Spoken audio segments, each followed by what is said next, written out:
Welcome to Fika's Focus. Voices leading change. All right, kia ora everyone. Welcome back to Fill the Gap. We're here with Amy Kerr. How are you, Amy? Good, thank you. Today we're going to be talking to the topic of drop-off rituals. Amy, could you just explain to us what a drop-off ritual is? Obviously coming into the centre, walking through our front door, coming in, the child either could be carrying their bag, the parent could be carrying their bag, looking for their locker label with their picture, choosing the locker tags themselves, the locker cabinet, sorry. And just putting their bag away, grabbing their drink bottle, bringing it into the room, a nice warm welcome from the teacher, and guiding we really gauge it on the child, but generally all our children come in quite confident and generally know the routine of the day. So going to that, so let's just say I'm dropping off Frankie, we've put our bag away, we've got our drink bottle. When I walk into the centre, what would I, as a parent, expect to potentially see going on, and how can I make that drop off smooth? I think for me, I gauge on the situation. If the child is quite cheerful, I just have a nice warm welcome and just ask how the morning was, and generally they will just discuss on how the morning was, if they had breakfast. Yep, cool. Did they slept well? Sleep well, yep. Yep, and then we just say it's generally they'll come over for a cuddle, or they will just confidently come over to me. I find sitting on the mat is a good time, having books around, so that's an invitation just to come and sit. It's nice and calm time. So, and what about, we talk about provocations. So I've come into the room with Frankie, that's my daughter, and I've walked over and there's something set up on a table, but you're not necessarily at the table. Can we play with the Of course, yeah. Yep. There's an open invitation. Yep. I always like to ask the child if they would like me to come and engage with them, because you don't want to just assume. Sometimes a child may take a few minutes to compose themselves, not intentionally upset or anything, but I think sometimes we assume that the child needs us when really they are actually they just want to go and play. Yeah, they just want to get stuck into the day, and they actually just want to actively explore and have a feel for the room. And so there could be 2 or 3 tables set up, and then you're down there. But what about in terms of the teacher's role? So you talking to me as the parent. So just going back to, like, what were those important pieces that you ask for for the child to know how they've been?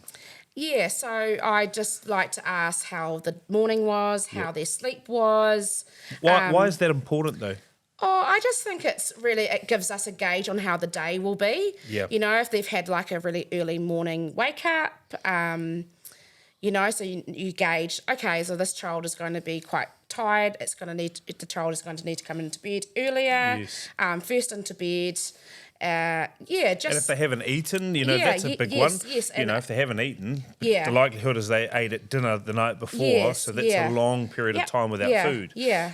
So it means we can keep an eye on that, right? Yeah, and sometimes children will come just fresh out of bed, because unfortunately that's just the way that a lot more parents are working now. So and it's a struggle. I've only got one child, and he's semi-competent himself. He's 10, but I find it really hard to get myself up and him to rouse ready. Him up. I think that's important, that we don't have a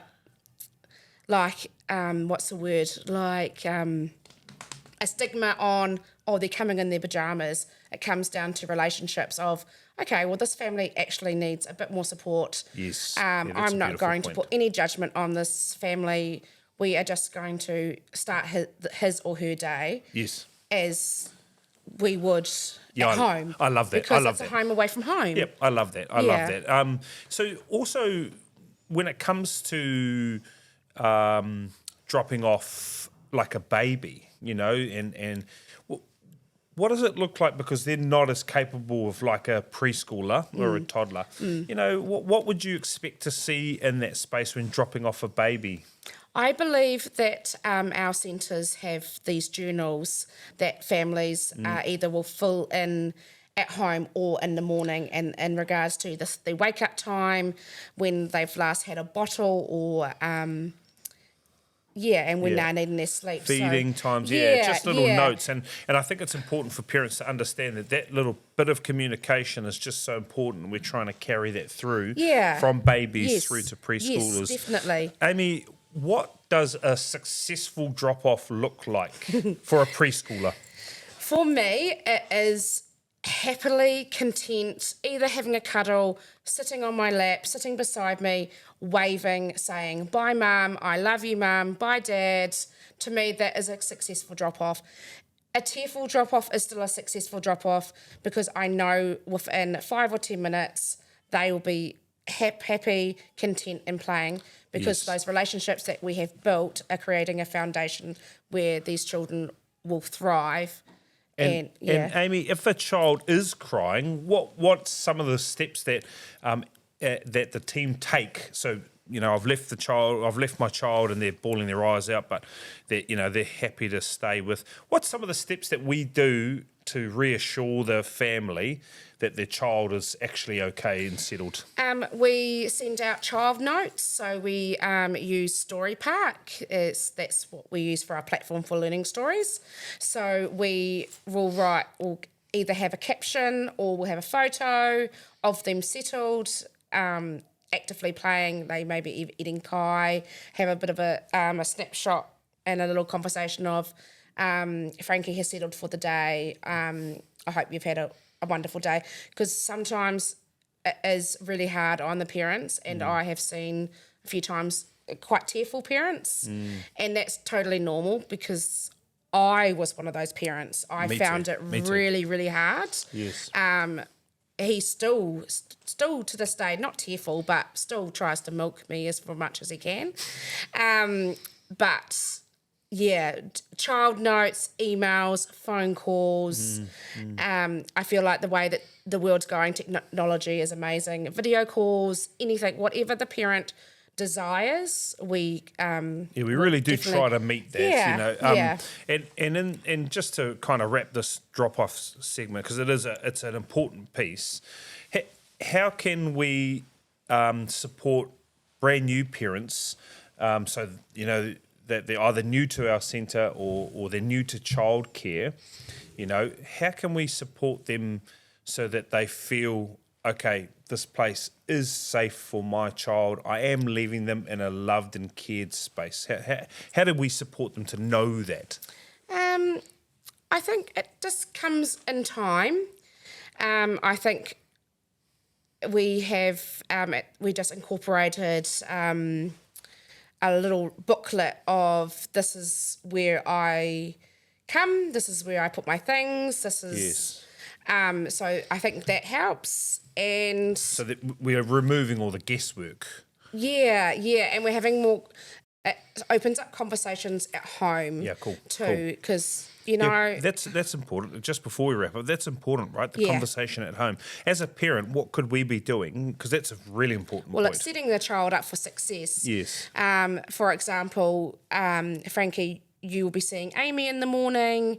I think Amy will be having paint set up. Let's, just... Where to put your bag. Where do you put your bag? And what will be on for the day. We're setting it up pre them even arriving, right? It's such an important piece. Okay, thank you, Amy. I think drop-offs, because they can be tough, and we want to reiterate that. I found it tough when my kids were crying. Marla was actually a breeze, and she hurt me how easy she went in, if I'm being honest. She was like, later. But my Frankie was, she got better at about 5 when she went to school. So it was always tough. But every child's different. I think it's worth saying that. But no, we really thank you for just this insight into what is quite an important part of the day. Thank you, Amy. Thank you.